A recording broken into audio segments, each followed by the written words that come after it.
What's going on? This is Ryan from The Real GPU, and today I have a video where I want to show you guys what is in my fishing tackle box. Now it's summer and fishing in South Florida really ramps up in the summer, so I've been buying some stuff for my tackle box, and I just wanted to show you guys what I have in there, why I have it, and if anybody out there kind of has some suggestions for me, I'm more than happy to listen to those suggestions. And let's go take a look inside my tackle box. So this is my tackle box. Got it at Walmart for like 10 bucks. All right, so let's just go ahead and open up the box itself. And yeah, there's kind of a mess in there, but don't worry, I'll go through everything that's in here. Starting off right here is my Cast King Super Power 40-pound braided line. I've actually never used braid. It's something new to me, but from what I've been hearing and what I've been seeing really is just how powerful this line is.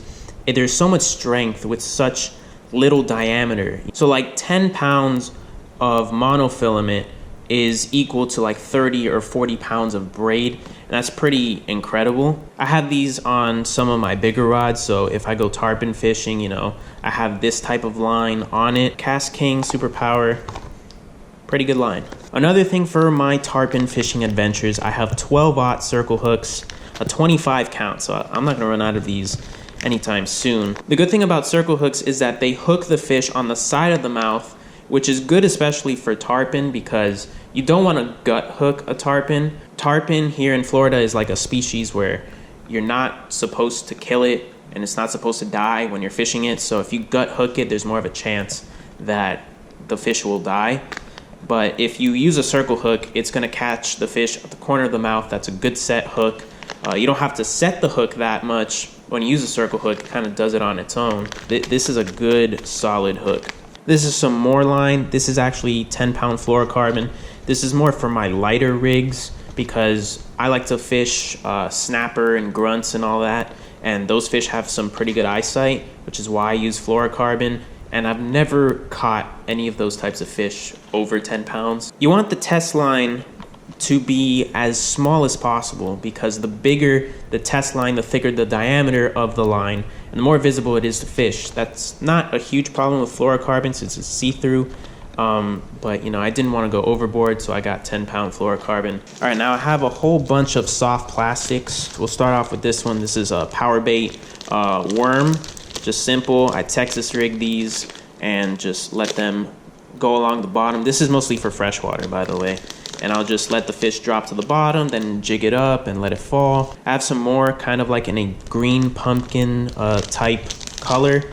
And this is just like a thicker type of soft plastic. This is a worm, but with a tail at the end. So you can either use this as a wacky rig or you can Texas rig it, use it as a swim bait, whichever you want. I got some soft plastic lizards, some Gulp Alive artificial shrimp. Shrimp is pretty much like the biggest bait and the best bait that I've ever used in saltwater. The snapper love them, and these are also scented, so I think that that's pretty cool. There's 7 of these. I'll just rig them, jig them along the bottom, and hopefully a snapper will pick them up. And then I have some power bait, kind of like swim bait shads. They're already pre-rigged, which is pretty cool, and these are good for pretty much anything. They vibrate. I believe they're scented as well. So looking forward to using these. I also have a Rapala scale. And then these are fish grips. So if you want to kind of hold the fish, keep it steady while you're dehooking or something, you put them in the fish's mouth and you close it. This is just so you don't have to handle the fish as much with your bare hands. I also have some pliers and a chum bag. Now keeping it with the baits and the lures and such, let's open this guy up and go through some of the stuff I have here. A lot of it is repeats, like these 3 are repeats, but these 3 are not. So right here I have what's called the DOA shrimp, and this is like the best artificial lure that you can use for fishing saltwater in South Florida. This has the action of a shrimp. It's super noticeable for all sorts of stuff. You can catch snook, snapper, grouper, anything on this guy.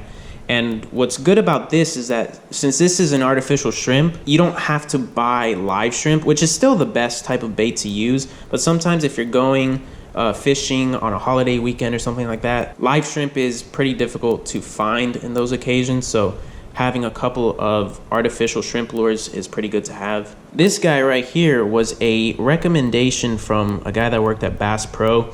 I was actually looking for bucktail jigs, and well, this is technically one, but I wanted like the little ones, and you'll see those a little bit later. But the guy at Bass Pro recommended this one. He said that if you're fishing for snook, this is an instant on. It has a huge hook. Let's see if I can show you right here. A huge hook, and it's colorful, and bucktail jigs work all the time. So, I mean, if I go fishing out on the boat, trying to catch some bigger fish, I think that this can be a pretty good choice to use. I'm also considering, because I'm in a position where I can fish from the shore for tarpon and some of the bigger fish. So what I'm thinking about is actually using this hook to put on some dolphin meat. Give this lure a little bit of scent, since tarpon really love dolphin meat. I can just put that right here and then just work this jig, and I think that I could get some good bites on this. All right here I have a simple Rapala crankbait. I don't know too much about this. I actually kind of scavenged this from a prior tackle box and didn't really use it that much, but it's a good noisy crankbait you can use in freshwater or saltwater, and you know, it works exactly like a crankbait. And then finally I have two topwater lures that I use. So we'll start off with the freshwater one. This is just a simple topwater frog. It has two hooks in the back, right back here. And this is actually, like, it's not plastic, it's rubber. So when the fish bite, it exposes the hook. So I squeeze and the hook is exposed right here. That's supposed to get some bass or anything that's really just along the surface of the water. You walk it like a dog, and hopefully the fish will chase after it. And then finally I have this guy. This is also a topwater lure, and it's pretty interesting. I kind of caught my attention when I went to go buy it at Bass Pro. Really interesting topwater. It's kind of like a plug, so it'll splash on the surface of the water, and it's really noisy. It has this like ball right here, and as you work the lure, it's gonna shake and make a lot of noise. This is especially good for tarpon, because where I fish, the tarpon like to roll along the surface, and if I see them do that, I'll easily just take out this lure and work it. All right, so this is some of my terminal tackle and actually another lure. So let me tell you about this. This is actually one of my spinner baits. So the way that a spinner bait works is that it spins, and in doing so, it shakes and makes a lot of noise, and it's kind of an interesting appearance. I've seen it kind of in clear water, and fish are really interested in this because it's so different. All right, so some of my terminal tackle here, I have 1/0 hooks here, 2/0 hooks, size 1 hooks here. These right here are worm hooks, and then all of these hooks, for the most part, are circle hooks or octopus hooks. Over here and over here, I have some just like egg weights. Don't know how much they weigh, but you know, it's enough to get to the bottom, I guess. These, I believe, are 1/16 ounce bullet weights. Again, I use it for Texas rigging, and I also plan to use it just for regular hooks and stuff. Even though this kind of acts like a jig head, it's not that heavy, but it can get your bait down to the bottom. I do plan on using this even when I'm not Texas rigging. And then 3 bobbers right here, nothing too special. And like I said earlier, here's some bucktail jigs. I've known people, like my cousin caught a dolphin on this, and this is kind of just like a universally accepted lure that catches a wide variety of fish. I figured my tackle box just can't be complete if I don't have one of these in it. So I have 3 of them. Now let's get into the sides, the side pockets. And everything here, I believe, is pretty similar. So I have basically a whole bunch of leaders. And the strongest leader being this one right here. It's a 30-pound steel leader. So probably when I'm tarpon fishing, I'll use this one. This is a 20-pound leader. I have some swivels.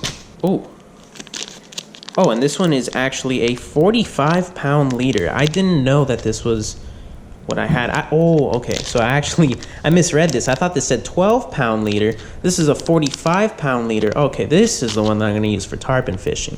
All right, and then this is the final pocket. I have some yellowtail candy, kind of jigs, just for yellowtail snapper. Then a whole bunch of sabiki rigs. For those of you that don't know what sabiki rigs are, they're these types of rigs that have multiple hooks. So if you're trying to catch bait fish like pinfish and stuff like that, just very light fish, sabiki rigs utilize multiple hooks for that. So I have this sabiki hook, another one here, and another one here. And then over here, I have 2 live shrimp leaders. I'm not entirely sure what this is. It kind of looks like fluorocarbon line because it's see-through. It has that like thickness to it. A small hook for smaller fish, understandable. And I probably bought this because it said live hook leader. Either way, I think it'll do some good stuff. So that's it for this video. I have a lot of stuff in that tackle box, as you can see. Hopefully it will help me catch some fish very, very soon. Again, like I said in the beginning of the video, if you have any suggestions for me about this tackle box, if there's any specific thing that I should buy or do something differently, feel free to let me know. So yeah, thank you guys so much for watching. If you enjoyed, please make sure to leave a like, comment, and subscribe. And I will see you in the next video.